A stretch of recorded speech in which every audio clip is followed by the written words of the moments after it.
വയനാട് ചൂരൽമല മുണ്ടക്കൈ ഉരുൾപൊട്ടലിൽ ചാലിയാർ പുഴയുടെ വിവിധ ഭാഗങ്ങളിൽ നിന്ന് ഇന്നലെ രാത്രി വൈകി ലഭിച്ച മൃതദേഹാവശിഷ്ടങ്ങളുടെയും പോസ്റ്റ്മോർട്ടം നടപടികൾ ഇന്ന് രാവിലെയോടെ പൂർത്തിയായി. ഇന്ന് രാവിലെ 7 മണിക്ക് ചുങ്കത്ര കൈപ്പിനിക്കടവിൽ നിന്ന് ഒരു മൃതദേഹം കൂടി ലഭിച്ചു. ഇതോടെ 60 മൃതദേഹങ്ങളും 113 ശരീരഭാഗങ്ങളും അടക്കം 173 എണ്ണമാണ് ഇതുവരെ ആകെ ലഭിച്ചത്. ഇന്ന് പോലീസ്, ഫയർഫോഴ്സ്, NDRF, നാട്ടുകാർ, നൂറുകണക്കിന് വോളണ്ടിയർമാർ, വനം വകുപ്പ് തുടങ്ങിയവരുടെ നേതൃത്വത്തിൽ 4ാം ദിവസത്തെ തിരച്ചിൽ 7 മണിയോടെ പുനരാരംഭിച്ചു.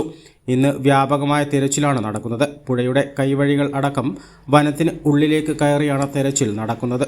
ഇതുമായി ബന്ധപ്പെട്ട് അവലോകന യോഗം ഇന്നലെ രാത്രി DFOമാരുടെ നേതൃത്വത്തിൽ നിലമ്പൂർ ജില്ലാ ആശുപത്രിയിൽ നടന്നിരുന്നു. ഇതുവരെ 172 മൃതദേഹങ്ങളുടെയും അവശിഷ്ടങ്ങളുടെയും പോസ്റ്റ്മോർട്ടം നടപടികൾ പൂർത്തിയായി.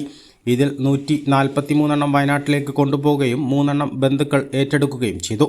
ഉരുൾപൊട്ടൽ നടന്ന വയനാട്, മുണ്ടക്കൈ, ചൂരൽമല എന്നിവയോട് ഏറ്റവും അടുത്തുള്ള പോത്തുകൽ പഞ്ചായത്തിലെ കടവുകളിൽ നിന്നാണ് ആദ്യം മൃതദേഹങ്ങൾ കണ്ടെത്തിയിരുന്നുവെങ്കിൽ പിന്നീട് കിലോമീറ്ററുകൾ താഴെ വാഴക്കാട് നിന്നടക്കം മൃതദേഹങ്ങൾ ലഭിച്ചു.